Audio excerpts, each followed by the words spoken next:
മാവൂരിൽ മോഷണം നടന്ന കടകളിൽ ഡോഗ് സ്ക്വാഡും വിരലടയാള വിദഗ്ധരുമെത്തി പരിശോധന നടത്തി.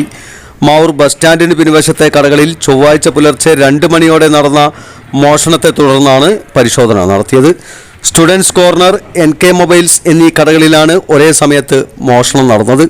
ചൊവ്വാഴ്ച രാവിലെ കടയുടെ ഷട്ടർ ഉയർത്തിയ നിലയിൽ കണ്ടതിനെ തുടർന്നാണ് മോഷണ വിവരം അറിയുന്നത്. ഇരുമ്പ് ആയുധം ഉപയോഗിച്ച് പൂട്ട് തകർത്താണ് മോഷണം നടത്തിയിരിക്കുന്നത്. സ്റ്റുഡൻസ് കോർണറിൽ നിന്ന് 1000 രൂപയും NK മൊബൈൽസിൽ നിന്ന് ഒരു മൊബൈൽ ഫോണും മോഷണം പോയതാണ് ആദ്യ പരിശോധനയിൽ കണ്ടെത്തിയിരുന്നത്. സമീപത്തെ പാഴൂർ ജ്വല്ലറിയുടെ ഒരു പൂട്ട് തകർത്ത നിലയിലുണ്ട്. മാവൂർ പോലീസ് സ്ഥലത്തെത്തി പരിശോധന നടത്തി. വിരലടയാള വിദഗ്ധരും ഡോഗ് സ്ക്വാഡും തുടർന്ന് പരിശോധന നടത്തി. മോഷ്ടാവിന്റെ മണം പിടിച്ച് പോലീസ് ഡോഗ് റോണി മാവൂർ കെട്ടാങ്ങൽ റോഡിലൂടെ ഓടി മൂത്തടുത്തുകുഴി റോഡ് വഴി പൈപ്പ് ലൈൻ റോഡ് വരെ എത്തി തിരിച്ചു പോരുകയായിരുന്നു. മോഷ്ടാവിന്റെ ദൃശ്യങ്ങൾ CCTVയിൽ പതിഞ്ഞിട്ടുണ്ട്.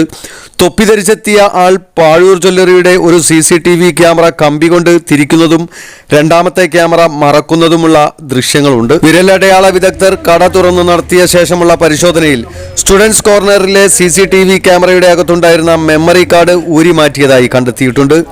ബാഗുകളും ഇവിടെ നിന്ന് നഷ്ടപ്പെട്ടിട്ടുണ്ട്. മൊബൈൽ കടയിലെ ക്യാമറ മൊത്തമായി ഊരിക്കൊണ്ടുപോയ നിലയിലാണുള്ളത്. ഇന്നലെ രാത്രി സാധാരണ കട അടക്കുന്ന മാതിരി ഒരു 9 മണി 9:15 ആകുമ്പോൾ അടച്ചു പോയതാണ്. രാവിലെ ഇവിടെ ഒരു വണ്ടി വെക്കാൻ വരുന്ന സ്ഥിരം ഇവിടെ വരുന്നൊരു പയ്യുണ്ട്. അവൻ വന്നിട്ട് വണ്ടി വെക്കാൻ നോക്കുമ്പം തൊട്ടടുത്ത മൊബൈൽ ഷോപ്പ് തുറന്നു കിടക്കുന്നുണ്ട്. അപ്പോൾ എന്നെ വിളിച്ചു പറഞ്ഞു ഇവൻ പൂട്ടിയില്ലേന്ന്. അപ്പോൾ ഞാൻ പറഞ്ഞു പൂട്ടിയിട്ടുണ്ടാവുമല്ലോ. അപ്പോൾ കുറച്ച് കഴിഞ്ഞപ്പോൾ എന്നോട് പറഞ്ഞു എൻ്റെ കടയും തുറന്നെടുക്കുക എന്ന് പറയുന്നുണ്ട്. അപ്പോൾ ഇവിടെ വന്ന് നോക്കുന്ന സമയത്ത് കംപ്ലീറ്റ് തുറന്നു മലത്തിയിട്ടിട്ടുണ്ടെല്ലാം. എന്തോ കമ്പിപ്പാര മരുന്നെന്തോ ഒരു ഇരുമ്പ് കൊണ്ട് പൊട്ടിച്ചതാണ് പൂട്ട്. ഇതിപ്പോൾ ഇവിടെ ഒരു നിത്യ സംഭവമായി മാറുകയാണ്. കാര്യമെന്നുണ്ടെങ്കിൽ ഇപ്പോൾ ഇതിന് കുറച്ച് ഒരു 4-5 മാസം മുമ്പ് ഇവിടെ ജ്വല്ലറി കുത്തി തുറന്നു. അതേ ഏരിയ തന്നെയാണ് ഈ ഷോപ്പുകളൊക്കെ നിൽക്കുന്നത്.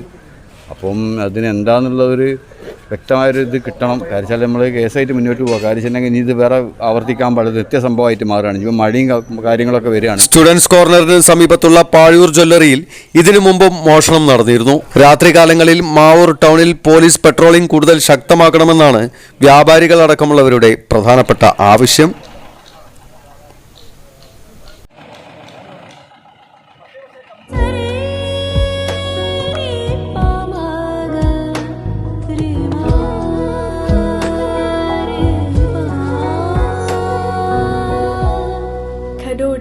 Golden Diamonds, Mavoor, Poovattuparamba. കൂടുതൽ വാർത്തകൾ ലഭിക്കാൻ sport media YouTube channel subscribe ചെയ്യുക. വാട്സാപ്പിൽ ലഭിക്കാൻ സ്പോർട് മീഡിയ ഗ്രൂപ്പിൽ ജോയിൻ ചെയ്യുക.